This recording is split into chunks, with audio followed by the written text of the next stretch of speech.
Mga kasayan, SYM bonus. Nasirang air filter. Tinanggal na lang. Ito siya,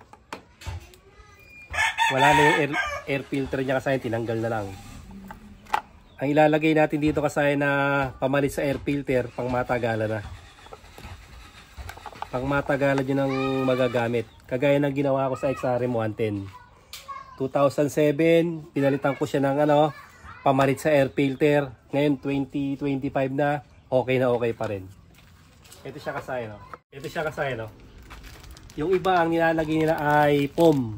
Pwede rin naman yung POM. Pero ito kasi, kasayan, tamang-tama yung niya, yung nipis niya. Pagka nilagay natin siya rito. Kasi dito may protection na siya rito na na fuel filter.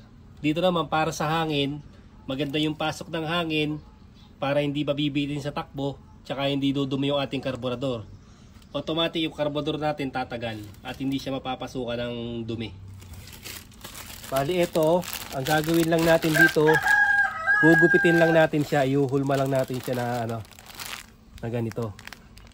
Gugupitin natin. Kasi yan yung pinaka-forma niya. Linisin nyo na rin pagka magtatanggal kayo, linisin nyo na rin yung inyong para siguradong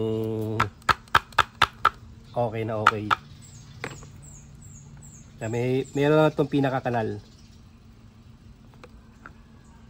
Titignan natin to kung kung pares na XRM 110. Papakita ko sa inyo. Tatanggalin natin itong tutok mo dun sa meron.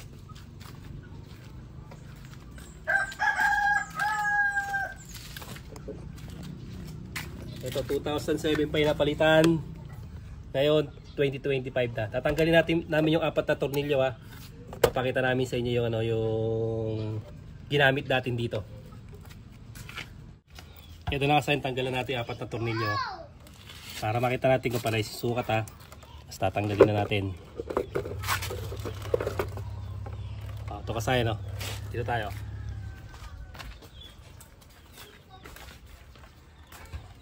Napakatagal na yan. Tapos pagkalas natin,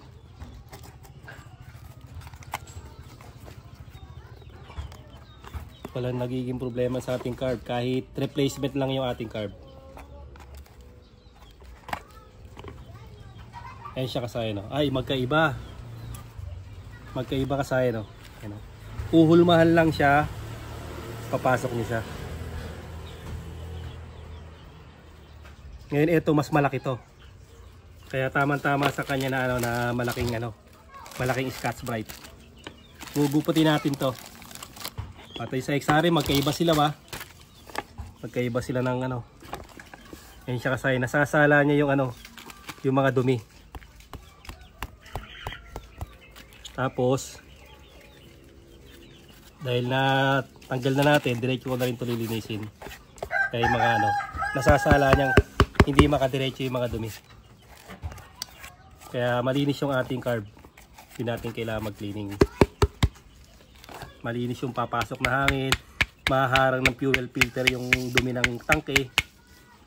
Ito siya ganito sa XRM, maliit lang. Pero sa malaki. Ang gagawin natin dito, susukatan natin to.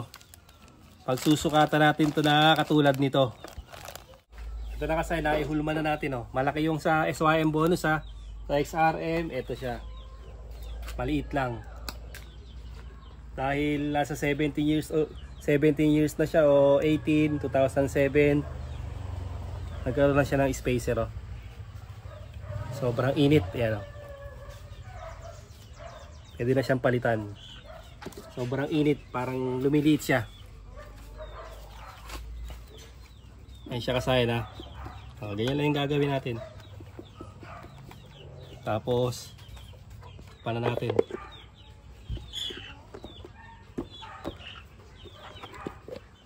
Safe na yung nyo, yung inyong carburetor. Tapos ito na siya. Safe na rin to. Yung hinga na ating hinga ng ating makina. Diretsin mo to.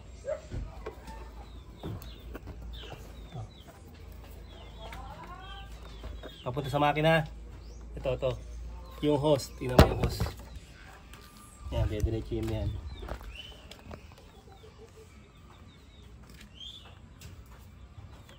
Ayun siya kasaya na. Dito pupunta yan, oh. Dito siya. Okay, kakabit muna natin, ha.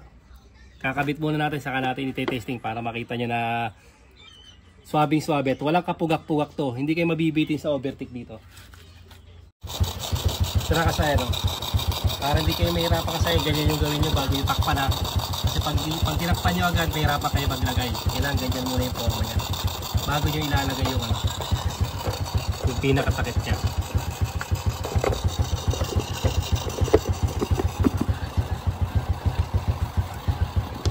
Kaya kasaya, swabing-swabe na yan. Wala nang kabitin-bitin. Ito yung pinagmumulan ng ano, pagpugak-pugak. Pagpugak-pugak ng ating motor. Pag overtake tayo, hindi tayo pinagbigyan, mabibitin tayo, maalangan tayo sa overtake. Pari pa natin pagmula ng aksidente. Kasi pag pumugak yung motor natin, hindi nabibilis ang takbo niya.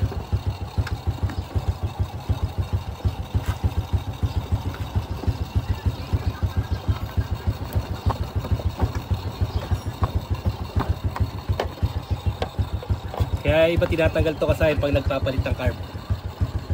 O kaya naman naglalagay sila ng busina rito. Ito kasi magandang lagay ng busina. Ito. Yung pag tinanggal to kasi na yung dalawang dual horn natin diyan. Pagka kasi gagamit kayo ng baso na katulad dito. So mabilis lang to dumumi. Ito. Pag naglagay kayo nito kasi yung dual horn pa ilalagay dito, pero mabilis naman dumumi to. Hindi katulad yan talagang pang matagalan. Pang matagalan niya yung nilagay natin na ano, na Scotch Brite. Pag 5 taon, pagpagid nyo lang.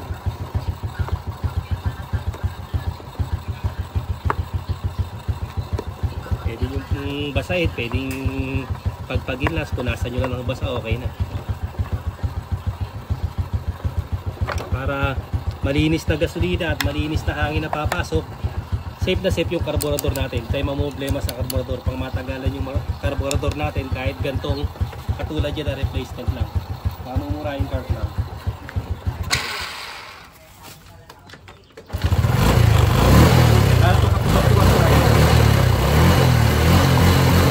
Ang katawan na to, hindi na to kagaya nung nagpapatay-patay tsaka nagkakadyot-kadyot yung takbo nya. Ganun lang yung gawin nyo kasaya na pwede rin naman POM, pero ito kasi subok ko na 2007 sa XRM 110 hanggang ngayon 2025, okay na okay pa rin. Nakita nyo naman. Hanggang dito lang mga kasayan, salamat sa panonood.